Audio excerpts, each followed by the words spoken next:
right, welcome back, folks. I believe this is our 6th video for our new chapter, What Have I Become?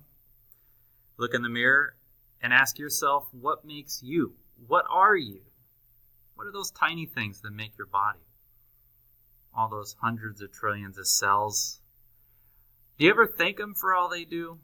And what makes them? What are the tiny things that make them? Well, that's what this chapter is all about. When you ask yourself in the mirror, what have you become? Or what have I become? I want us thinking about the cells and the atoms that make them. Continuing where we last left off, we were studying problem number 2, how do humans impact climate change? And also number 3, how do toxins and pollutants affect our body? We're going to wrap these 2 problems up with this next video. So we're going to review a little bit more about our virtual lab. And we're going to dive a little deeper into what pH is, because the simulation has so much to do with pH. So we'll study pH. We'll study some more understanding of acid rain and what it means when we add acids to the aquarium. We'll look at the results or the data from this virtual lab. And then finally, we'll analyze and better understand the results. Why the species that lived in the tank responded the way they did to the acid. So join me, let's make a little more sense about this great virtual lab that had to do with studying the populations of these species underwater. By studying those species, we'll better understand our own body and how toxins and pollutants affect us, and how climate change is potentially involved with these toxins and pollutants. All right, so we got an earthworm, a leech, and a crayfish. Crayfish looks like a little mini lobster. Right now in the water is a pH of 7, and we're going to add some acid.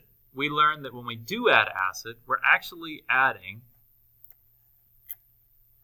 positively charged ions of hydrogen. So we add these positively charged hydrogen ions, we added acid to the water, and it turned a pH of 7 to a pH of 6.7.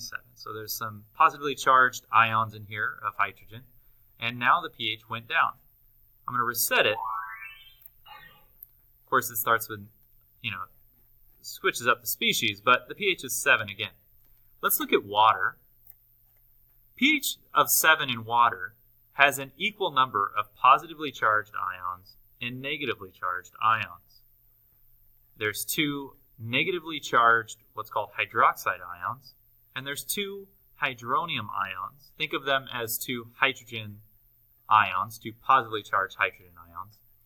They balance each other out. pH of 7.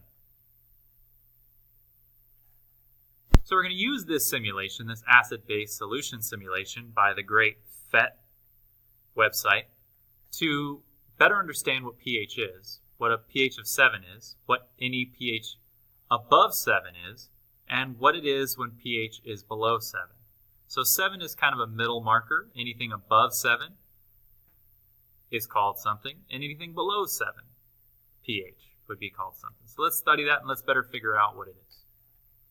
So right now, this water, and we know it's water because I chose it in this great virtual lab by PhET. So this PhET simulation, we'll use these a lot in cell biology because they're so good at helping us understand what we can't see, like these molecules. Well, at a pH of 7, water has equal number of positively charged ions and negatively charged ions. And you can see the negative sign here indicating this is overall a negatively charged ion, and this is an overall positive charged ion. They're an equal number, and we're at a pH of 7. If we add a little bit of acid, like when we do this, let's add some acid to the water tank. The pH went down. It went down by 0.3. So it was a 7, now it's a 6.7 pH. pH went down. What's happening in the water? Let's take a look. If we add a little bit of acid, we end up getting more positively charged ions in the water, and that brings the pH down. And if I make it a strong acid, there's even more positively charged ions in the water. It's a pH of 2.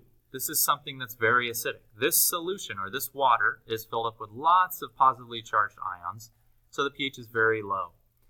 Now, when we add the acid to the water, that's exactly what's happening, and we can drive the pH down. The more positively charged ions we add, the more the pH goes down. As we do this, we notice species populations changing. In fact, some are going down. Some of them don't like it. So why do you think? Why don't they like these positively charged particles? What's wrong with that? What's going on? Let's think about this. Because we need to think about our results. Because when we end up getting our data, and this is the data table for this virtual lab, we have this problem. How do populations change with acid or pH? Well, as the pH goes down, you can see all species handle pH differently. Frogs went extinct very quickly. With a single drop of carbonic acid, their species plummeted to extinction. And the fish handled it a little better, but when they got to a pH of 4.6, which is pretty acidic, they go extinct as well. So we have these species who don't like a lot of positively charged ions in their water. That means we have to be really careful about ourselves and what we do to the water around us. Because if the pH gets too low, or assuming the pH goes too high, above 7, we may not like the effects. It may harm us, or it may affect species populations, the populations that we are responsible for kind of looking out for, or that we at least want to know what their populations are at. So if we see a drop in species population, might indicate something to do with that pH. Maybe the pH is too high or basic, or maybe it's too acidic, which is a lower pH. So to review, when water is pure, it's at a pH of 7. So pure water is pH of 7, and it has an equal number of positive and negative charges. If the pH is above 7 or greater than 7, we would say the pH is high. We would also say that the pH is what's called basic. That means it has a greater number of negative charges. So it has a lot of negatively charged particles in the water. And then it says, what do we call a low pH, or a pH of less than 7? Well, we call it acidic. Anytime the pH is less than 7, we call it an acid, or an acidic solution or fluid. And it's because it has a greater number of positively charged ions. Just like when we have this strong acid, we have lots of positively charged ions. And then again, we found out that it drove the populations down. When there's a lot of acid in the water, or the pH goes below 7, species may not respond well to it. The population change is kind of negative. Drop, the population declines to extinction for these species. The fish, the frog, the insect. Now here's a little model I made of pH effect on an organism's molecules. So we have a lot of positively charged ions in the water, and of course the pH is low. It's acidic. Its pH is 2. It's very low pH because of all those positively charged ions of hydrogen in the water. Well, if I put the frog in the acid, you can see that there is some kind of change. These are the molecules, their shape, that were in the frog before. They're just drawn simply. It's a model, so it's just a drawing or a model. There's 6 total. 1, 2, 3, 4, 5, 6. But when the frog goes in the acid, you can see the molecules change. And the positively charged ions in the acid, or what makes it acidic, interact or affect the molecules in the frog. They change the molecules. There was 1, 2, 3, 4, 5, 6. Now you can't even tell. The molecule shapes have changed. And when we look back at the data, that apparently is bad, because for a frog, the pH, when it goes down, when the frog's in an acidic environment, it goes extinct. So if it changes the molecules, that's probably not good in the frog. All right, you can see here from the BBC British Education on the YouTube channel, it says the wrong pH can denature enzymes. Now, there's 2 big words here that we don't know: denature and enzymes. That's okay, we don't need to know much about them, but we just need to know that the wrong pH can affect things in our body. Look at this. So we have molecules in our body that do things. And you can see the pH level. As the pH goes near 7, it's good for them. Enzymes, Let's replay this. So you can see that the enzymes have good activity up until around pH of 8. But if the pH is low, enzyme activity doesn't look too good. And it goes down again after that. So we can see that the pH is really important. So we basically have little molecules in our bodies, like that frog does. And the pH really is important. It plays a role in these little molecules that are inside us. And we have in our digestive system, if it's acidic or a pH of less than 2, you can see how the enzymes respond. So we have enzymes, or molecules in our body, that like a pH of 2 in our digestive system. But if it goes below it, not so great. And this idea of having the right pH. So if the pH is too low or if the pH is too high, you would say we would not be in balance, which brings up a new word. Now we have a great channel called the Amoeba Sisters. And the Amoeba Sisters are teaching people in this video about homeostasis. And that is having the right level of pH, or the right amount of things the body needs. But you want it to stay in balance. The body needs balance. If there's too much acid or too much base, it's not good for the body. Now, what they have here is they show if it's too acidic, it could be bad. So you need the right balance for pH. You need the right amount of sugar or glucose in your blood. You need the right temperature in your body. Now, you want the right levels of all these different things in the body. And for us, if the pH goes too low or too high, it leads to a lack of health.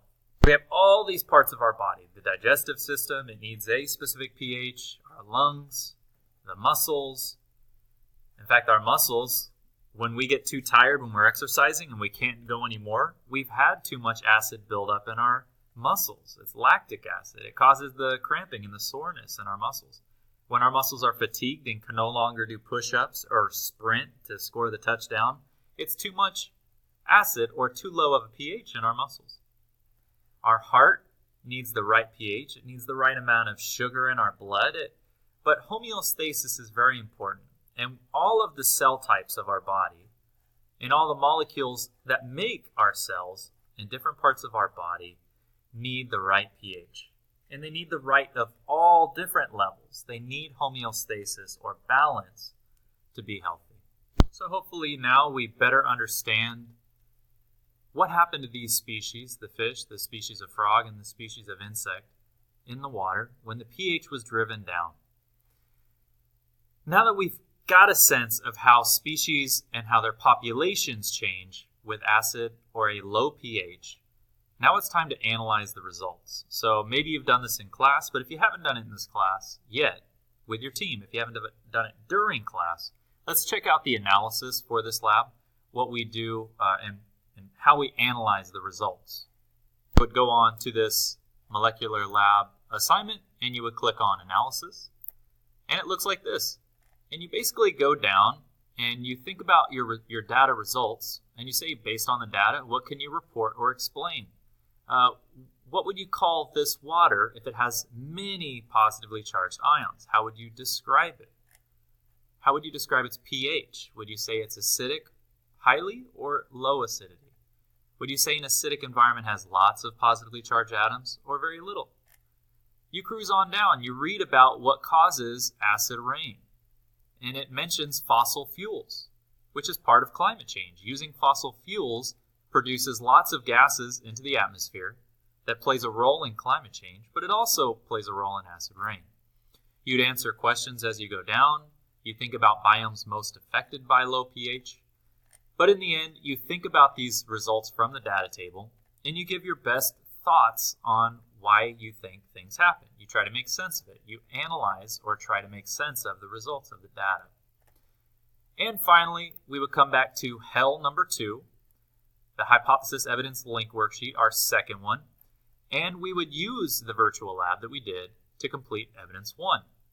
Acid rain caused by fossil fuels causes the pH of lakes and rivers to go down. It's a low pH if it's acid, and causes reduced species survival. So species survival is an issue. We know that when we look at the results. All right, I hope you have a better sense of the virtual lab. All right, folks, have a good night. Thanks for working so hard.